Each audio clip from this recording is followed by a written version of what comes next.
Hi hello welcome to our channel AP schemes. ఈ video మనం AP cabinet key decisions గురించి అయితే తెలుసుకుందాం.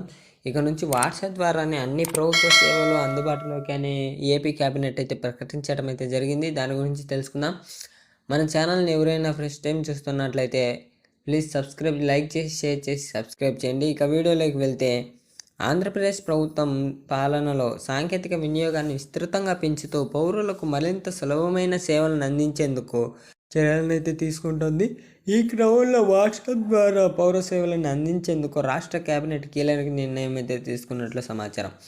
ఇది నేటి కాలానికి అనుగుణంగా ప్రభుత్వం తీసుకున్న మరొక ముందడుగుగా మనం చెప్పుకోవచ్చు.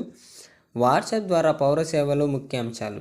Real time governance 4.0. AP cabinet real time governance 4.0 అమలుకు ఆమోదమైతే తెలిపింది.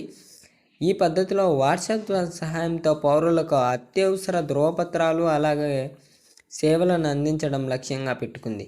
పౌరులకు సులభతరంగా సర్టిఫికెట్లను డిజిటల్ రూపంలో వాట్సాప్ ద్వారా అందించబడతాయి.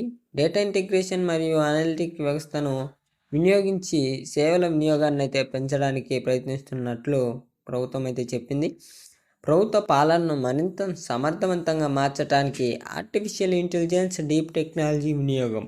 ఈ వాట్సాప్ సేవల ద్వారా ప్రజలకు ఉన్నటువంటి లాభాలను మనం చూసుకున్నట్లయితే సమయమైన సేవలు. ప్రజలు తమ అవసరాలను తీర్చుకోవడానికి దూర ప్రాంతాలకు వెళ్లాల్సిన అవసరం లేకుండా వాట్సాప్ ద్వారా డిజిటల్ సేవలను అయితే పొందవచ్చు. ఖర్చు తగ్గింపు. అనవసర ఖర్చులు తగ్గడం మరియు సేవల ఖర్చు తక్కువగా ఉండటం. పౌర సేవల వేగవంతమైన డిజిటలైజేషన్. డిజిటల్ పద్ధతిలో ప్రజల డేటాను సమర్థవంతంగా నిర్వహించడం ద్వారా సేవల నాణ్యతను మెరుగుపరుస్తాయి. ప్రకృతిని క్షణాలకు పరిశీలించేందుకు వినియోగించబడే డేటా ఆర్థిక వ్యవస్థ.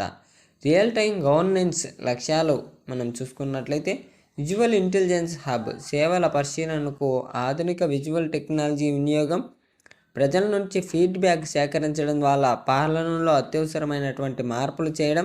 ప్రకృతి వైపరీత్యాలు మరియు వాతావరణ మార్పులను పర్యవేక్షించడంలో ఈ పథకం అనేక కొత్త పాలనకు దిశానిర్దేశాన్ని ఇచ్చేలా ఉందని ప్రభుత్వం అయితే చెప్పింది. ఆన్లైన్ సేవల విస్తరణ మనం చూసుకున్నట్లయితే పౌరులకు అవసరమైనటువంటి అనేక సర్టిఫికెట్లు మరియు డాక్యుమెంట్లు వాట్సాప్ ద్వారా నేరుగా పొందే అవకాశం అయితే ఉంది. డిజిటల్ సేవలు సులభతరంగా చేయడం. ఆర్టిఫిషియల్ ఇంటెలిజెన్స్, డీప్ టెక్నాలజీ ఆధారిత అనలిటిక్స్ వ్యవస్థల వినియోగం. ఇక ఏపీ క్యాబినెట్ తీసుకున్నటువంటి వాట్సాప్ ద్వారా పౌర సేవలు అనే నిర్ణయం ప్రజలకు సాంకేతిక వినియోగంలో ఒక పెద్ద ముందడుగుగా నిలవబోతా ఉందని ప్రభుత్వం అయితే చెప్పింది. సేవల వినియోగం, నాణ్యత మరియు సమర్థత ఈ నిర్ణయంతో మరింత మెరుగుపడతాయి. మా వీడియో మీకు నచ్చినట్లయితే లైక్ చేయండి, షేర్ చేయండి, సబ్స్క్రైబ్ చేయండి. మీ ఫ్రెండ్స్ అండ్ ఫ్యామిలీ మెంబర్స్కి వీడియో షేర్ చేయండి. ఇంకొక ఇన్ఫర్మేటివ్ వీడియోతో మళ్ళీ కలుద్దాం. Thanks to all.